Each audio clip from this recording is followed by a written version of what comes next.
कहते हैं इस जंगल में एक ऐसा रखवाला रहता है जो इंसानों को पसंद नहीं करता। गांव के लोग आज भी चेतावनी देते हैं, जो भी इस जंगल में शिकार करने जाता है वह कभी वापस नहीं आता। बहुत साल पहले एक घने और रहस्यमयी जंगल के पास एक छोटा सा गांव था। गांव के लोग कहते थे इस जंगल में कोई ऐसी ताकत रहती है जो इंसानों से बदला लेती है। गांव में रघु नाम का एक शिकारी रहता था। उसे जानवरों का शिकार करने का बहुत शौक था और शिकार करते समय वह किसी पर भी दया नहीं करता था। तो एक शाम रघु अपने शिकार की तलाश में जंगल के अंदर चला गया। उसे यह नहीं पता था कि उस दिन उसका सामना जंगल की सबसे खतरनाक ताकत से होने वाला है। अचानक रघु के सामने एक मादा भेड़िया आ खड़ी हुई। उसके पीछे उसके दो छोटे छोटे बच्चे थे। वह अपने बच्चों की रक्षा के लिए रघु को घूर रही थी। भैया, शिकार। रघु ने एक पल भी नहीं सोचा। उसने अपना धनुष उठाया और तीर चला दिया। तीर सीधा उस मादा भेड़िया के सीने में जा लगा, लेकिन मरने से पहले उसकी आंखों में एक अजीब सी आग जल रही थी। मरने से पहले भेड़िया ने धीरे से अपना सिर उठाया और उसकी आंखें लाल अंगारों की तरह चमकने लगी।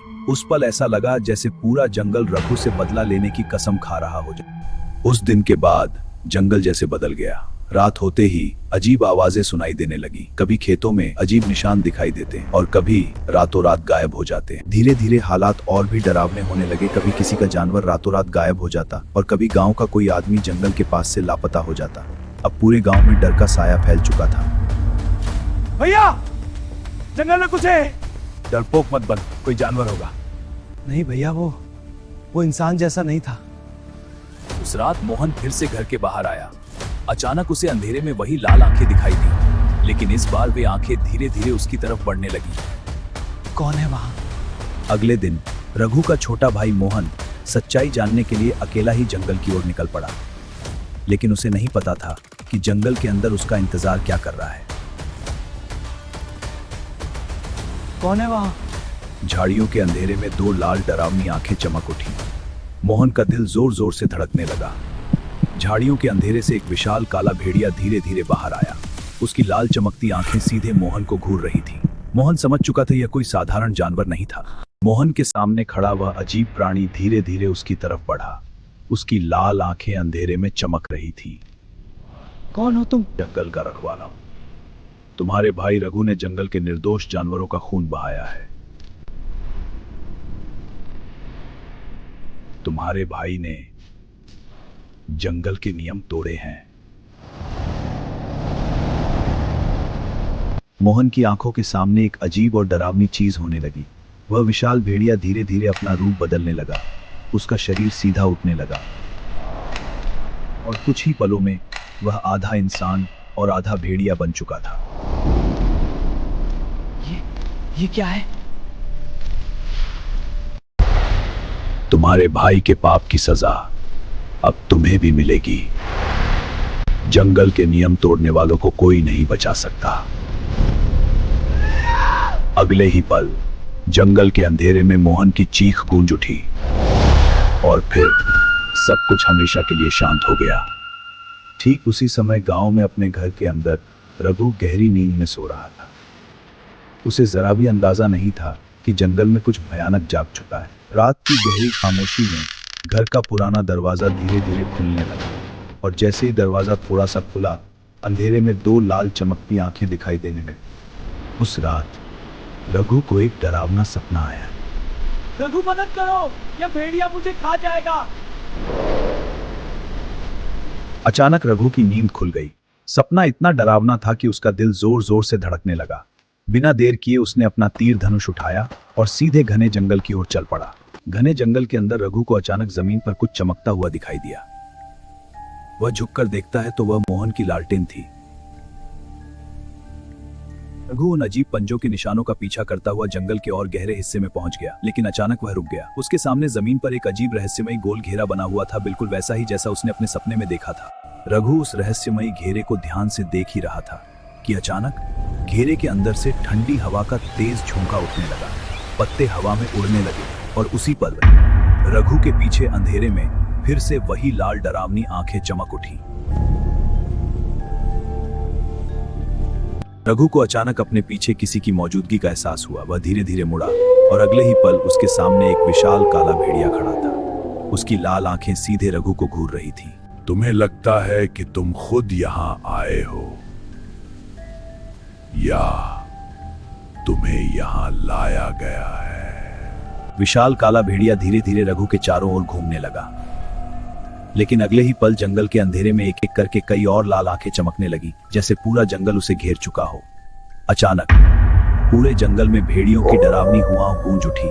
चारों तरफ लाल आंखें चमक रही थी। उस पल रघु समझ चुका था कि इस जंगल में अब वह अकेला नहीं है और शायद आज वह बच नहीं पाएगा। रघु ने अपने सामने उस विशाल काले भेड़िए को देखा, लेकिन अगले ही पल उसका शरीर बदलने लगा और देखते ही देखते वह एक भयानक प्राणी में बदल गया। आधा भेड़िया और आधा इंसान। वह था इस जंगल का रखवाला।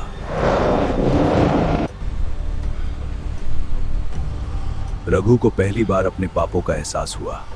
उसकी आंखों के सामने जंगल में मारे गए हर जानवर की तस्वीर घूमने लगी। रघु को साफ दिखाई देने लगा कि आज रात उसकी मौत यहीं लिखी जा चुकी है। मुझे माफ कर दो, मैंने जो किया वह गलती थी। अब मैं कभी किसी जानवर का शिकार नहीं करूंगा। रघु के दिल में पहली बार सच्चा डर पैदा हुआ। उसने अपना हथियार छोड़ दिया और घुटनों पर गिरकर जंगल के रखवाले से माफी मांगने लगा। तुम मुझसे माफी मांगते हो? तुमने कितने जानवरों पर दया की है। तुमने तो हमेशा अपने शौक के लिए शिकार किया। रघु के पास इस सवाल का कोई जवाब नहीं था, क्योंकि सच यही था कि उसने कभी जंगल के जीवों पर दया नहीं की थी। तो देखो रघु, ये वही आत्माएं हैं जिन्हें तुमने अपने शौक के लिए मारा था।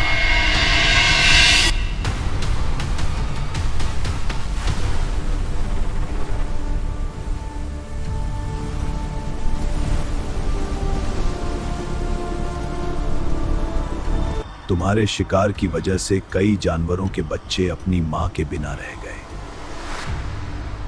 कुछ तो भूख से यहीं जंगल में मर गए।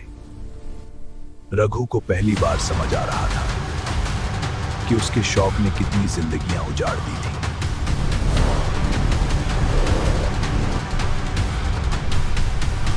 आज तुम वही दर्द महसूस करोगे जो इन मासूमों ने तुम्हारी वजह से सहा था। जंगल का रखवाला धीरे धीरे रघु के करीब आया। उसकी आंखों में गुस्सा और न्याय दोनों जल रहे थे, और उस पल रघु समझ चुका था कि आज जंगल का फैसला होने वाला है। मैं ऐसे हार नहीं मानूंगा। डर के बावजूद रघु ने एक आखिरी कोशिश करने का फैसला किया।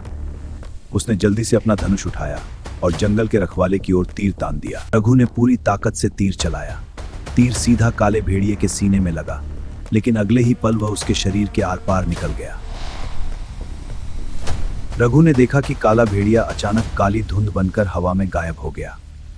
रघु घबराकर इधर उधर देखने लगा, लेकिन अगले ही पल उसे अपने पीछे गहरी गुर्राहट सुनाई दी। रघु का दिल तेजी से धड़कने लगा। वह धीरे धीरे पीछे मुड़ा और अगले ही पल उसकी आंखों के सामने वही काला भेड़िया खड़ा था। अगले ही पल विशाल काले भेड़िए ने रघु पर छलांग लगा दी।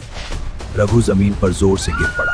जंगल में पत्ते उड़ने लगे और उसी पल जंगल का फैसला पूरा हो गया। अगली सुबह गांव वाले रघु को ढूंढते हुए जंगल में पहुंचे, लेकिन वहां उन्हें सिर्फ रघु का टूटा हुआ धनुष मिला और दूर घने जंगल के अंदर से फिर एक बार भेड़ियों की हुआ गूंज उठी। अगर आपको यह डरावनी कहानी पसंद आई हो तो वीडियो को लाइक करें और ऐसे ही रहस्यमयी और डरावनी कहानियों के लिए चैनल को सब्सक्राइब करना मत भूलिए, क्योंकि जंगल का रहस्य अभी खत्म नहीं हुआ है।